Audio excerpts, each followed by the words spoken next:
Hello everyone, welcome back to this channel. You are watching YouTube channel Oxygen Plus। ਜਿਵੇਂ ਕਿ ਤੁਹਾਨੂੰ ਸਭ ਨੂੰ ਪਤਾ ਹੋਏਗਾ ਜੋ 10th ਕਲਾਸ ਦੇ ਜੋ ਬੋਰਡ ਦੇ ਐਗਜ਼ਾਮ ਹੈ ਉਹ 13 ਦਸੰਬਰ ਤੋਂ ਸ਼ੁਰੂ ਹੋਣ ਜਾ ਰਹੇ ਹਨ ਅਤੇ ਜੋ ਸਾਇੰਸ ਦਾ ਤੁਹਾਡਾ ਪੇਪਰ ਹੈ ਉਹ 17 ਦਸੰਬਰ ਨੂੰ ਹੈ। ਤਾਂ ਜੋ ਤੁਹਾਡੇ ਫਸਟ ਟਰਮ ਦੇ ਪੇਪਰ ਹਨ ਉਹਨਾਂ ਲਈ ਜੋ ਪੰਜਾਬ ਸਕੂਲ ਐਜੂਕੇਸ਼ਨ ਬੋਰਡ ਦੇ ਦੁਆਰਾ ਜੋ ਮੋਡਲ ਟੈਸਟ ਪੇਪਰ ਹਨ ਉਹ ਜਾਰੀ ਕਰ ਦਿੱਤੇ ਗਏ ਹਨ।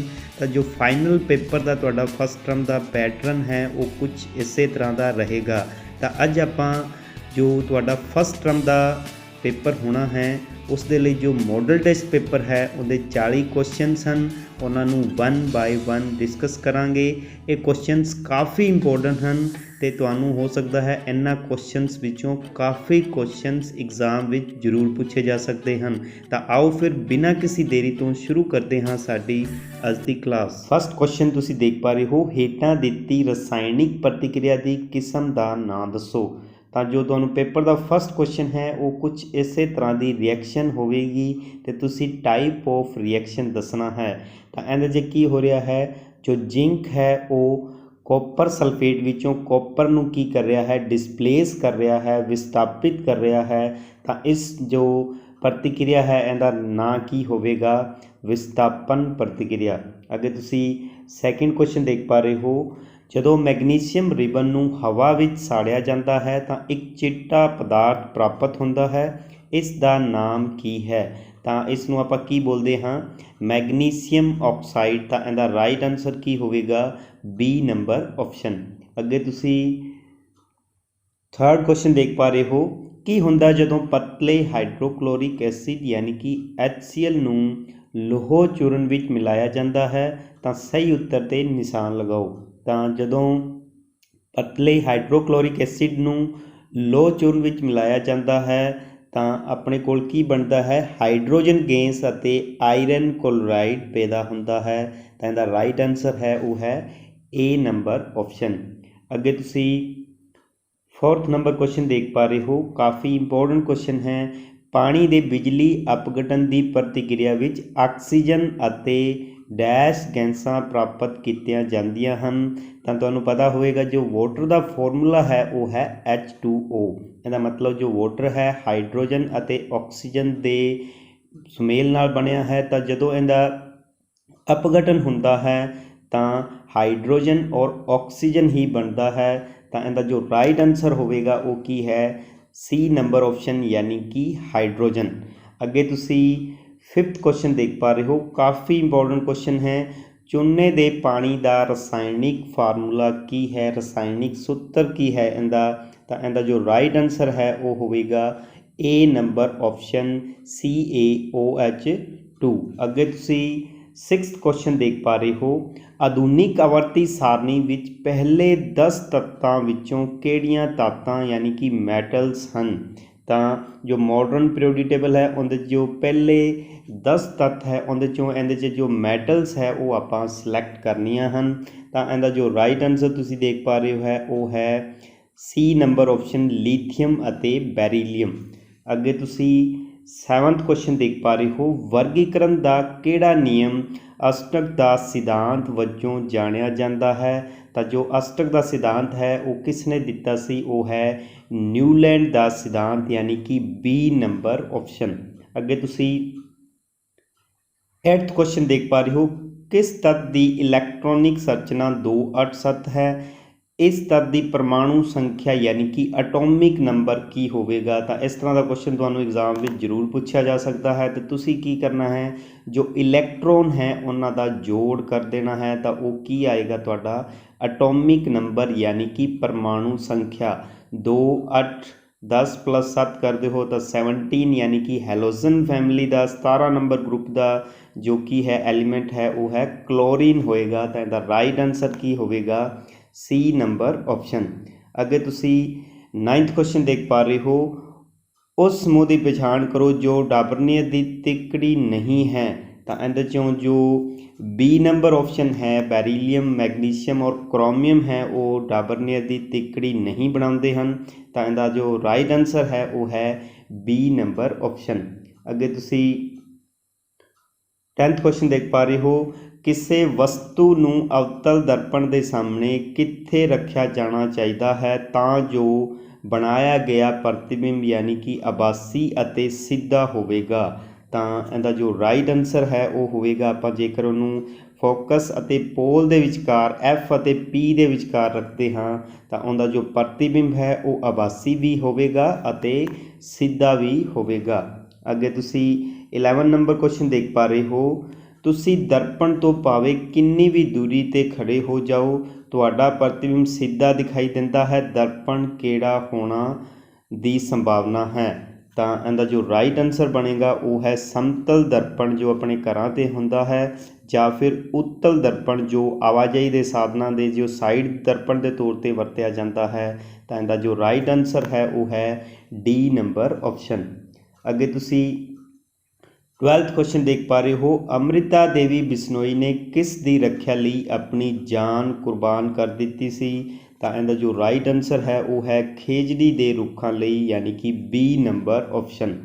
ਅੱਗੇ ਤੁਸੀਂ 13th ਕੁਐਸਚਨ ਦੇਖ ਪਾ ਰਹੇ ਹੋ ਕਿ ਅਵਤਲ ਲੈਂਸ ਦੀ ਡਾਇਓਪਟਰ ਵਿੱਚ ਸ਼ਕਤੀ ਪਤਾ ਕਰੋ ਜਿਸ ਦੀ ਫੋਕਸ ਲੰਬਾਈ 2 ਮੀਟਰ ਹੈ। ਇੱਕ ਅਵਤਲ ਲੈਂਸ ਦੀ ਆਪਾਂ ਜੋ ਸ਼ਕਤੀ ਹੈ ਉਹਦੀ ਇਕਾਈ ਕੀ ਹੁੰਦੀ ਹੈ, ਡਾਇਓਪਟਰ ਹੈ। ਤਾਂ ਤੁਹਾਨੂੰ P ਦਾ ਫਾਰਮੂਲਾ ਯਾਨੀ ਕਿ ਪਾਵਰ ਦਾ ਫਾਰਮੂਲਾ, ਸ਼ਕਤੀ ਦਾ ਫਾਰਮੂਲਾ ਕੀ ਹੁੰਦਾ ਹੈ, P = 1/F। ਤੇ ਆਪਣੇ ਕੋਲ ਜਿਹੜਾ ਲੈਂਸ ਹੈ ਉਹ ਕੀ ਹੈ, ਅਵਤਲ ਲੈਂਸ ਹੈ। ਤੇ ਅਵਤਲ ਲੈਂਸ ਦੀ ਜੋ ਫੋਕਸ ਦੂਰੀ ਹੈ, ਕਨਕੇਵ ਲੈਂਸ ਦੀ ਫੋਕਸ ਦੂਰੀ ਹੈ ਉਹ ਕੀ ਹੁੰਦੀ ਹੈ, ਨੈਗੇਟਿਵ ਹੁੰਦੀ ਹੈ। ਤਾਂ ਆਪਣੇ ਕੋਲ P = 1/-2 ਕਰਾਂਗੇ ਆਪਾਂ ਤਾਂ ਕਿੰਨਾ ਆਏਗਾ, ਆਪਣੇ ਕੋਲ ਆਨਸਰ ਆਏਗਾ -0.5। ਜੋ ਉੱਤਲ ਲੈਂਸ ਹੈ ਉਹਦੀ ਫੋਕਸ ਦੂਰੀ ਪੋਜ਼ਿਟਿਵ ਹੁੰਦੀ ਹੈ ਅਤੇ ਅਵਤਲ ਲੈਂਸ ਦੀ ਫੋਕਸ ਦੂਰੀ ਕੀ ਹੁੰਦੀ ਹੈ, ਨੈਗੇਟਿਵ ਹੁੰਦੀ ਹੈ। ਅੱਗੇ ਤੁਸੀਂ 14th ਨੰਬਰ ਕੁਐਸਚਨ ਦੇਖ ਪਾ ਰਹੇ ਹੋ, ਇੱਕ ਉੱਤਲ ਲੈਂਸ ਦੀ ਫੋਕਲ ਲੰਬਾਈ ਡੈਸ਼ ਹੈ। ਤਾਂ ਆਪਾਂ ਹੁਣੇ ਹੀ ਦੇਖਿਆ ਹੈ ਜੋ ਉੱਤਲ ਲੈਂਸ ਹੈ ਉਹਦੀ ਜੋ ਫੋਕਸ ਦੂਰੀ ਹੈ ਉਹ ਕੀ ਹੁੰਦੀ ਹੈ, ਪੋਜ਼ਿਟਿਵ ਹੁੰਦੀ ਹੈ। ਤਾਂ ਇਹਦਾ ਜੋ ਰਾਈਟ ਆਨਸਰ ਹੈ ਉਹ ਕੀ ਹੋਵੇਗਾ, ਏ ਨੰਬਰ ਆਪਸ਼ਨ। ਅੱਗੇ ਤੁਸੀਂ 15th ਨੰਬਰ ਕੁਐਸਚਨ ਦੇਖ ਪਾ ਰਹੇ ਹੋ, ਮਨੁੱਖੀ ਅੱਖ ਕਿਸੇ ਵਸਤੂ ਦਾ ਪ੍ਰਤੀਬਿੰਬ ਉਸ ਦੇ ਡੈਸ਼ 'ਤੇ ਬਣਾਉਂਦੀ ਹੈ। ਤਾਂ ਕਾਫੀ ਵਾਰੀ ਪੇਪਰਾਂ 'ਚ ਇਹ ਕੁਐਸਚਨ ਪੁੱਛਿਆ ਗਿਆ ਹੈ। ਤਾਂ ਮਨੁੱਖੀ ਅੱਖ ਵਿੱਚ ਜੋ ਵਸਤੂ ਦਾ ਪ੍ਰਤੀਬਿੰਬ ਹੈ ਉਹ ਕਿੱਥੇ ਬਣਦਾ ਹੈ, ਰੈਟਿਨਾ ਉੱਪਰ ਬਣਦਾ ਹੈ। ਤਾਂ ਡੀ ਨੰਬਰ ਆਪਸ਼ਨ ਦਾ ਰਾਈਟ ਆਨਸਰ ਹੋਵੇਗਾ। ਅੱਗੇ ਤੁਸੀਂ 16th ਕੁਐਸਚਨ ਦੇਖ ਪਾ ਰਹੇ ਹੋ, ਮਨੁੱਖੀ ਅੱਖ ਦੇ ਲੈਂਸ ਦੀ ਫੋਕਲ ਲੰਬਾਈ ਨੂੰ ਅਨੁਕੂਲ ਕਰਕੇ ਵੱਖ-ਵੱਖ ਦੂਰੀਆਂ ਦੇ ਵਸਤੂਆਂ ਨੂੰ ਫੋਕਸ ਕਰ ਸਕਦੀ ਹੈ, ਇਸ ਕਾਰਨ ਹੈ। ਤਾਂ ਕਿਸ ਕਾਰਨ ਉਹ ਵੱਖ-ਵੱਖ ਦੂਰੀ ਦੀਆਂ ਵਸਤੂਆਂ ਨੂੰ ਫੋਕਸ ਕਰ ਸਕਦੀ ਹੈ ਉਸ ਨੂੰ ਆਪਾਂ ਕੀ ਬੋਲਦੇ ਹਾਂ, ਅਨੁਕੂਲਨ ਸਮਰੱਥਾ। ਤਾਂ ਆਹ ਬਹੁਤ ਵਾਰੀ ਪੇਪਰਾਂ ਵਿੱਚ ਕੁਐਸਚਨ ਪੁੱਛਿਆ ਗਿਆ ਹੈ। ਅੱਗੇ ਤੁਸੀਂ 17th ਨੰਬਰ ਕੁਐਸਚਨ ਦੇਖ ਪਾ ਰਹੇ ਹੋ, ਮਨੁੱਖੀ ਅੱਖ ਦੇ ਦਿੱਤੇ ਚਿੱਤਰ ਵਿੱਚ ਭਾਗ D ਨੂੰ ਲੇਬਲ ਕਰੋ। ਤਾਂ ਇਸ ਤਰ੍ਹਾਂ ਤੁਹਾਨੂੰ ਪੇਪਰ ਵਿੱਚ ਕੁਐਸਚਨ ਪੁੱਛਿਆ ਜਾ ਸਕਦਾ ਹੈ, ਕੋਈ ਵੀ ਜੋ ਪਾਰਟ ਹੈ ਉਹਦੇ ਕੁਐਸਚਨ ਮਾਰਕ ਲੱਗਿਆ ਹੋਏਗਾ ਤਾਂ ਤੁਸੀਂ ਉਹਦਾ ਨਾਂ ਦੱਸਣਾ ਹੋਏਗਾ। ਤਾਂ ਇਹਦਾ ਜੋ ਰਾਈਟ ਆਨਸਰ ਹੈ ਉਹ ਕੀ ਹੋਏਗਾ, ਆਇਰਸ ਹੋਵੇਗਾ। ਤਾਂ B ਨੰਬਰ ਆਪਸ਼ਨ ਕੀ ਹੈ ਇਹਦਾ ਰਾਈਟ ਆਨਸਰ ਹੈ। ਅੱਗੇ ਤੁਸੀਂ 18th ਕੁਐਸਚਨ ਦੇਖ ਪਾ ਰਹੇ ਹੋ, ਸਧਾਰਨ ਦ੍ਰਿਸ਼ਟੀ ਵਾਲੇ ਨੌਜਵਾਨ ਬਾਲਕ ਲਈ ਸਪਸ਼ਟ ਦ੍ਰਿਸ਼ਟੀ ਦੀ ਅਲਪਤਮ ਦੂਰੀ ਲਗਭਗ ਹੈ। ਤਾਂ ਇਹਦਾ ਜੋ ਰਾਈਟ ਆਨਸਰ ਬਣੇਗਾ ਉਹ ਕੀ ਹੋਵੇਗਾ, 25 ਸੈਂਟੀਮੀਟਰ ਯਾਨੀ ਕਿ ਜੋ C ਨੰਬਰ ਆਪਸ਼ਨ। ਅੱਗੇ ਤੁਸੀਂ 19th ਕੁਐਸਚਨ ਦੇਖ ਪਾ ਰਹੇ ਹੋ, ਹੇਠ ਦਿੱਤੇ ਯੰਤਰ ਦੀ ਪਛਾਣ ਕਰੋ। ਇੱਕ ਕੀ ਹੈ, ਜੋ ਵਾਇਰ ਨੂੰ ਆਪਾਂ ਸਪਰਿੰਗ ਦੀ ਤਰ੍ਹਾਂ ਬਣਾਇਆ ਹੋਇਆ ਹੈ ਤਾਂ ਇਸ ਨੂੰ ਆਪਾਂ ਕੀ ਬੋਲਦੇ ਹਾਂ, ਸੋਲੇਨਾਈਡ ਬੋਲਦੇ ਹਾਂ। ਤਾਂ ਇਹਦਾ ਜੋ ਰਾਈਟ ਆਨਸਰ ਹੈ ਉਹ ਕੀ ਹੋਵੇਗਾ, D ਨੰਬਰ ਆਪਸ਼ਨ। ਅੱਗੇ ਤੁਸੀਂ 20 ਨੰਬਰ ਕੁਐਸਚਨ ਦੇਖ ਪਾ ਰਹੇ ਹੋ, ਉਹ ਹੇਠਾਂ ਦਿੱਤੇ ਸ਼ਬਦਾਂ ਵਿੱਚੋਂ ਕਿਹੜਾ ਇੱਕ ਸਰਕਟ ਵਿੱਚ ਬਿਜਲੀ ਦੀ ਸ਼ਕਤੀ ਨੂੰ ਨਹੀਂ ਦਰਸਾਉਂਦਾ ਹੈ, ਮਤਲਬ ਬਿਜਲੀ ਦੀ ਸ਼ਕਤੀ ਦਾ ਸਹੀ ਫਾਰਮੂਲਾ ਕਿਹੜਾ ਨਹੀਂ ਹੈ। ਤਾਂ ਉਹ ਹੋਵੇਗਾ B ਨੰਬਰ ਆਪਸ਼ਨ ਯਾਨੀ ਕਿ IR²। ਬਾਕੀ ਜੋ A, C ਐਂਡ D ਹੈ ਉਹ ਸਹੀ ਫਾਰਮੂਲੇ ਹਨ, ਪਰ ਜਿਹੜਾ B ਹੈ ਉਹ ਬਿਜਲੀ ਦੀ ਸ਼ਕਤੀ ਦਾ ਸਹੀ ਫਾਰਮੂਲਾ ਨਹੀਂ ਹੈ। ਅੱਗੇ ਤੁਸੀਂ 21 ਨੰਬਰ ਕੁਐਸਚਨ ਦੇਖ ਪਾ ਰਹੇ ਹੋ, ਕੁੱਲ ਪ੍ਰਤੀਰੋਧ ਪਤਾ ਕਰੋ ਜਦੋਂ 3 ਓਹਮ ਅਤੇ 6 ਓਹਮ ਦੇ ਪ੍ਰਤੀਰੋਧ ਸਮਾਂਤਰ ਵਿੱਚ ਜੋੜੇ ਹੋਏ ਹਨ। ਤਾਂ ਇਸ ਤਰ੍ਹਾਂ ਦਾ ਕੁਐਸਚਨ ਤੁਹਾਨੂੰ ਐਗਜ਼ਾਮ ਵਿੱਚ ਜ਼ਰੂਰ ਪੁੱਛਿਆ ਜਾਏਗਾ। ਦੋ ਤੁਹਾਨੂੰ ਕੀ ਹੈ ਪ੍ਰਤੀਰੋਧ ਰੈਜ਼ਿਸਟੈਂਸ ਦਿੱਤੇ ਗਏ ਹੈ, ਤਾਂ ਇਹਨਾਂ ਨੂੰ ਸਮਾਂਤਰ ਵੀ ਜੋੜਿਆ ਜਾ ਸਕਦਾ ਹੈ ਅਤੇ ਲੜੀ ਵਿੱਚ ਵੀ, ਅਤੇ ਤੁਸੀਂ ਇਸ ਦਾ ਕੁੱਲ ਪ੍ਰਤੀਰੋਧ ਦੱਸਣਾ ਹੋਏਗਾ। ਤਾਂ ਤੁਸੀਂ ਅਗਰ ਇਹਦਾ ਫਾਰਮੂਲਾ ਦੇਖੋਗੇ ਤਾਂ ਉਹ ਕੀ ਹੈ, ਅਗਰ ਇਹਨਾਂ ਨੂੰ ਆਪਾਂ ਸਮਾਂਤਰ ਯਾਨੀ ਕਿ ਪੈਰਲਲ ਜੋੜਿਆ ਹੋਇਆ ਹੈ ਤਾਂ ਇਹਦਾ ਫਾਰਮੂਲਾ ਕੀ ਬਣੇਗਾ 1/r is equal to 1/r1 plus 1/r2। r1 ਆਪਣੇ ਕੋਲ 3 ਓਹਮ ਹੈ ਅਤੇ r2 ਕਿੰਨਾ ਹੈ ਆਪਣੇ ਕੋਲ 6 ਓਹਮ ਹੈ। ਜਦੋਂ ਆਪਾਂ ਇਹਨੂੰ ਸੋਲਵ ਕਰਦੇ ਹਾਂ ਤਾਂ ਇਹਦਾ ਜੋ ਰਾਈਟ ਆਨਸਰ ਆਏਗਾ ਉਹ ਕਿੰਨਾ ਆ ਰਿਹਾ ਹੈ C ਨੰਬਰ ਆਪਸ਼ਨ ਯਾਨੀ ਕਿ 2 ਓਹਮ। ਅੱਗੇ ਤੁਸੀਂ 22 ਨੰਬਰ ਕੁਐਸਚਨ ਦੇਖ ਪਾ ਰਹੇ ਹੋ। ਬਿਜਲੀ ਦੀ ਵਪਾਰਕ ਇਕਾਈ ਕਿਲੋਵਾਟ ਆਵਰ ਹੈ। 1 ਕਿਲੋਵਾਟ ਆਵਰ ਦਾ ਜੂਲ ਵਿੱਚ ਮੁੱਲ ਕਿੰਨਾ ਹੋਵੇਗਾ। ਤਾਂ ਆ ਕਾਫੀ ਵਾਰੀ ਪੇਪਰਾਂ 'ਚ ਕੁਐਸਚਨ ਪੁੱਛਿਆ ਗਿਆ ਹੈ। ਤਾਂ ਇਹਦਾ ਰਾਈਟ ਆਨਸਰ ਕੀ ਹੋਵੇਗਾ 3.6 ਇੰਟੂ 10 ਦੀ ਪਾਵਰ 6 ਜੂਲ ਯਾਨੀ ਕਿ A ਨੰਬਰ ਆਪਸ਼ਨ। ਅੱਗੇ ਤੁਸੀਂ 23 ਨੰਬਰ ਕੁਐਸਚਨ ਦੇਖ ਪਾ ਰਹੇ ਹੋ। ਹੇਠ ਲਿਖਿਆਂ ਵਿੱਚੋਂ ਕਿਹੜੇ ਵਾਤਾਵਰਨ ਪੱਖੀ ਵਿਵਹਾਰ ਹਨ। ਤਾਂ ਜੋ ਖਰੀਦਦਾਰੀ ਕਰਦੇ ਕੱਪੜੇ ਦਾ ਥੈਲਾ ਲੈ ਕੇ ਜਾਣਾ, ਜਿਸ ਨਾਲ ਜੋ ਪੋਲੀਥੀਨ ਹੈ ਪਲਾਸਟਿਕ ਦੀ ਵਰਤੋਂ ਘੱਟ ਹੋਵੇਗੀ। B ਨੰਬਰ ਵੀ ਆਪਸ਼ਨ ਸਹੀ ਹੈ, C ਨੰਬਰ ਵੀ ਆਪਸ਼ਨ ਸਹੀ ਹੈ। ਤਾਂ ਇਹਦਾ ਜੋ ਸਾਰੇ ਹੀ ਹੈ ਜੋ ਕਾਰਕ ਹੈ ਉਹ ਆਪਣੇ ਵਾਤਾਵਰਨ ਪੱਖੀ ਵਿਵਹਾਰ ਹਨ। ਤਾਂ ਇਹਦਾ ਜੋ ਰਾਈਟ ਆਨਸਰ ਹੈ ਉਹ ਕੀ ਹੋਵੇਗਾ D ਨੰਬਰ ਆਪਸ਼ਨ। ਅੱਗੇ ਤੁਸੀਂ 24 ਨੰਬਰ ਕੁਐਸਚਨ ਦੇਖ ਪਾ ਰਹੇ ਹੋ। ਕਾਰਕ ਜਿਨ੍ਹਾਂ ਤੇ ਚਾਲਕ ਦਾ ਪ੍ਰਤੀਰੋਧ ਨਿਰਭਰ ਕਰਦਾ ਹੈ ਉਹ ਕਿਹੜੇ ਕਾਰਕ ਹਨ। ਤਾਂ ਇਹਦਾ ਜੋ ਰਾਈਟ ਆਨਸਰ ਹੈ ਉਹ ਹੈ ਇਸ ਦੀ ਲੰਬਾਈ 'ਤੇ ਵੀ ਨਿਰਭਰ ਕਰਦਾ ਹੈ, ਇਸ ਦੇ ਪਰਿਖੇਤਰ ਕਾਟ ਤੇ ਖੇਤਰਫਲ 'ਤੇ ਵੀ ਨਿਰਭਰ ਕਰਦਾ ਹੈ, ਮਤਲਬ ਏਰੀਆ ਆਫ ਕ੍ਰੋਸ ਸੈਕਸ਼ਨ 'ਤੇ ਵੀ ਨਿਰਭਰ ਕਰਦਾ ਹੈ, ਇਸ ਦੇ ਪਦਾਰਥ ਦੀ ਪ੍ਰਕਿਰਤੀ ਨੇਚਰ 'ਤੇ ਵੀ ਨਿਰਭਰ ਕਰਦਾ ਹੈ, ਮਤਲਬ ਸਾਰੇ ਹੀ ਕਾਰਕ ਹਨ। ਤਾਂ ਇਹਦਾ ਰਾਈਟ ਆਨਸਰ ਹੋਵੇਗਾ D ਨੰਬਰ ਆਪਸ਼ਨ। ਅੱਗੇ ਤੁਸੀਂ 25 ਨੰਬਰ ਕੁਐਸਚਨ ਦੇਖ ਪਾ ਰਹੇ ਹੋ। ਦਰਪਣ ਦੇ ਪਿੱਛੇ ਬਣੀ ਪ੍ਰਤੀਬਿੰਬ ਡੈਸ਼ ਹੈ। ਤਾਂ ਜੋ ਦਰਪਣ ਦੇ ਪਿੱਛੇ ਜੋ ਪ੍ਰਤੀਬਿੰਬ ਬਣਦਾ ਹੈ ਉਹ ਕੀ ਹੋਵੇਗਾ ਆਭਾਸੀ ਪ੍ਰਤੀਬਿੰਬ ਹੋਵੇਗਾ। ਤੁਸੀਂ ਜੋ ਸਮਤਲ ਦਰਪਣ ਦੇ ਦੇਖਿਆ ਹੋਵੇਗਾ ਜੋ ਪ੍ਰਤੀਬਿੰਬ ਹੈ ਉਹ ਦਰਪਣ ਦੇ ਉਨਾ ਹੀ ਪਿੱਛੇ ਬਣਦਾ ਹੈ ਜਿੰਨਾ ਆਪਾਂ ਦਰਪਣ ਦੇ ਅੱਗੇ ਹੁੰਦੇ ਹਾਂ। ਤਾਂ ਉਹ ਕਿਹੜਾ ਪ੍ਰਤੀਬਿੰਬ ਬਣਦਾ ਹੈ ਆਭਾਸੀ ਪ੍ਰਤੀਬਿੰਬ ਬਣਦਾ ਹੈ। ਤਾਂ ਇਹਦਾ ਰਾਈਟ ਆਨਸਰ ਕੀ ਹੋਵੇਗਾ B ਨੰਬਰ ਆਪਸ਼ਨ। ਅੱਗੇ ਤੁਸੀਂ 26 ਨੰਬਰ ਕੁਐਸਚਨ ਦੇਖ ਪਾ ਰਹੇ ਹੋ। ਹੇਠਾਂ ਦਿੱਤੀ ਗਈ ਸੂਚੀ ਵਿੱਚੋਂ ਉਹ ਚੀਜ਼ਾਂ ਚੁਣੋ ਜੋ ਕੁਦਰਤੀ ਸਰੋਤ ਨਹੀਂ ਹਨ। ਤਾਂ ਤੁਹਾਨੂੰ ਪਤਾ ਹੈ ਮਿੱਟੀ ਕੁਦਰਤੀ ਹੈ, ਪਾਣੀ ਵੀ ਕੁਦਰਤੀ ਹੈ, ਹਵਾ ਵੀ ਕੁਦਰਤੀ ਹੈ। ਜੋ 3 ਨੰਬਰ ਆਪਸ਼ਨ ਹੈ ਬਿਜਲੀ ਹੈ ਉਹ ਕੀ ਹੈ ਕੁਦਰਤੀ ਸਰੋਤ ਨਹੀਂ ਹੈ। ਅੱਗੇ ਤੁਸੀਂ 27 ਨੰਬਰ ਕੁਐਸਚਨ ਦੇਖ ਪਾ ਰਹੇ ਹੋ। ਇੱਕ ਪੌਣ ਊਰਜਾ ਫਾਰਮ ਦੁਆਰਾ ਬਿਜਲੀ ਪੈਦਾ ਕਰਨ ਲਈ ਹਵਾ ਦੀ ਘੱਟੋ ਘੱਟ ਗਤੀ ਕਿੰਨੀ ਹੋਣੀ ਚਾਹੀਦੀ ਹੈ। ਜੋ ਪੌਣ ਚੱਕੀਆਂ ਹੈ ਉਹਨੂੰ ਆਪਾਂ ਜਿੱਥੇ ਲਗਾਉਂਦੇ ਹਾਂ ਤਾਂ ਪੌਣ ਚੱਕੀਆਂ ਦੇ ਘੁੰਮਣ ਦੇ ਲਈ ਜੋ ਘੱਟੋ ਘੱਟ ਹਵਾ ਦੀ ਗਤੀ ਹੈ ਉਹ ਕਿੰਨੀ ਹੋਣੀ ਚਾਹੀਦੀ ਹੈ। ਤਾਂ ਉਹ ਹੋਵੇਗੀ 15 ਕਿਲੋਮੀਟਰ ਪ੍ਰਤੀ ਘੰਟਾ ਯਾਨੀ ਕਿ D ਨੰਬਰ ਆਪਸ਼ਨ।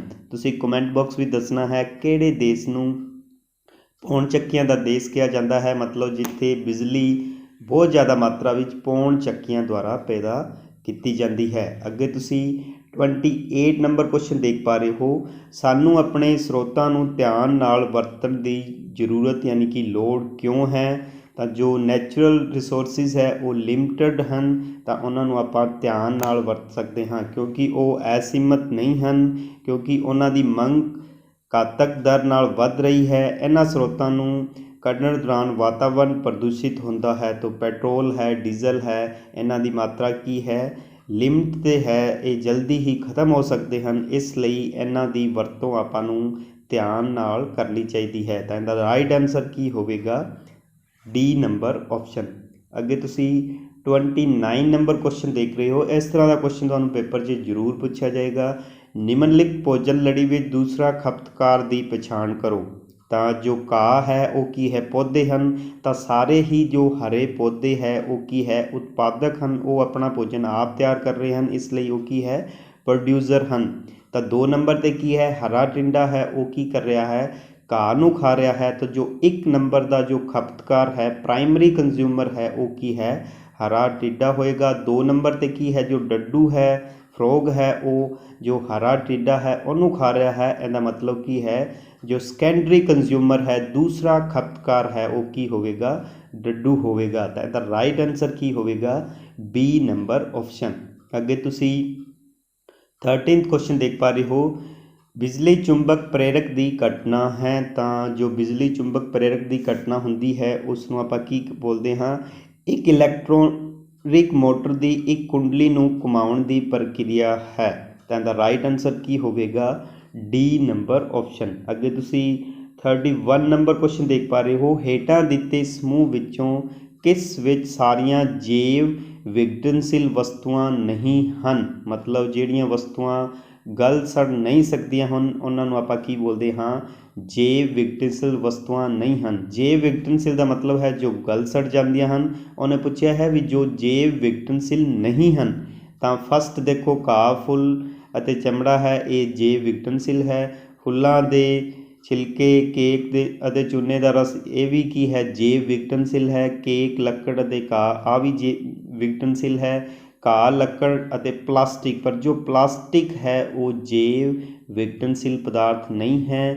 ਤਾਂ ਉਹਨੇ ਕੀ ਪੁੱਛਿਆ? ਜੈਵ ਵਿਘਟਨਸ਼ੀਲ ਵਸਤੂਆਂ ਨਹੀਂ ਹਨ। ਤਾਂ ਇਹਦਾ ਰਾਈਟ ਆਨਸਰ ਕੀ ਹੋਵੇਗਾ? B number option. ਅੱਗੇ ਤੁਸੀਂ ਦੇਖ ਰਹੇ ਹੋ 32 ਨੰਬਰ ਕੁਐਸਚਨ, ਵਾਤਾਵਰਨ ਦੀ ਗੁਣਵੱਤਾ ਨੂੰ ਇਹਨਾਂ ਦੁਆਰਾ ਸੁਧਾਰਿਆ ਜਾ ਸਕਦਾ ਹੈ। ਤਾਂ ਵਾਤਾਵਰਨ ਦੀ ਗੁਣਵੱਤਾ ਨੂੰ ਆਪਾਂ ਕਿਸ ਦੇ ਦੁਆਰਾ ਸੁਧਾਰ ਸਕਦੇ ਹਾਂ? ਤਾਂ ਇਹਦਾ ਰਾਈਟ ਆਨਸਰ ਕੀ ਹੋਵੇਗਾ? ਡੀ ਨੰਬਰ ਆਪਸ਼ਨ, ਸੁਰੱਖਣ ਦੇ ਦੁਆਰਾ। ਆਪਾਂ ਜੋ ਨੈਚੁਰਲ ਰਿਸੋਰਸਿਸ ਹੈ ਉਹਨਾਂ ਦਾ ਸੁਰੱਖਣ ਕਰਕੇ ਵਾਤਾਵਰਨ ਦੀ ਗੁਣਵੱਤਾ ਨੂੰ ਵਧਾ ਸਕਦੇ ਹਾਂ। ਅੱਗੇ ਤੁਸੀਂ 33 ਨੰਬਰ ਕੁਐਸਚਨ ਦੇਖ ਪਾ ਰਹੇ ਹੋ, AC ਜਨਰੇਟਰ ਅਤੇ DC ਜਨਰੇਟਰ ਵਿੱਚ ਜ਼ਰੂਰੀ ਅੰਤਰ ਇਹ ਹੈ। ਜੋ AC ਜਨਰੇਟਰ ਹੈ ਔਰ DC ਜਨਰੇਟਰ ਹੈ, ਇਹਨਾਂ 'ਚ ਜੋ ਵੱਡਾ ਫਰਕ ਮੰਨਿਆ ਜਾਂਦਾ ਹੈ ਉਹ ਕਿਹੜਾ ਹੈ? ਉਹ ਹੈ AC ਜਨਰੇਟਰ ਵਿੱਚ ਵਿਭੇਦਿਤ ਰਿੰਗ ਹੁੰਦੇ ਹਨ, ਜਦੋਂ ਕਿ DC ਜਨਰੇਟਰ ਵਿੱਚ ਸਿੱਧਾ ਪਰਾਵਰਤਕ ਹੁੰਦਾ ਹੈ, ਯਾਨੀ ਕਿ ਦਿਸ਼ਾ ਪਰਾਵਰਤਕ ਹੁੰਦਾ ਹੈ। ਤਾਂ ਇਹਦਾ ਜੋ ਰਾਈਟ ਆਨਸਰ ਹੈ ਉਹ ਕੀ ਹੋਵੇਗਾ? 4 number option, D number option. AC generator ਵਿੱਚ ਵਿਭੇਦਿਤ ਰਿੰਗ ਹੁੰਦੇ ਹਨ, ਜਦੋਂ ਕਿ DC ਜਨਰੇਟਰ ਵਿੱਚ ਦਿਸ਼ਾ ਪਰਾਵਰਤਕ ਹੁੰਦਾ ਹੈ। ਅੱਗੇ ਤੁਸੀਂ 34 ਨੰਬਰ ਕੁਐਸਚਨ ਦੇਖ ਪਾ ਰਹੇ ਹੋ, ਸੋਲਰ ਵਾਟਰ ਹੀਟਰ ਦੀ ਵਰਤੋਂ ਗਰਮ ਪਾਣੀ ਲੈਣ ਲਈ ਕਿਸ ਦਿਨ ਨਹੀਂ ਕੀਤੀ ਜਾ ਸਕਦੀ? ਤਾਂ ਇਹਦਾ ਜੋ ਰਾਈਟ ਆਨਸਰ ਹੈ ਉਹ ਕੀ ਹੋਵੇਗਾ?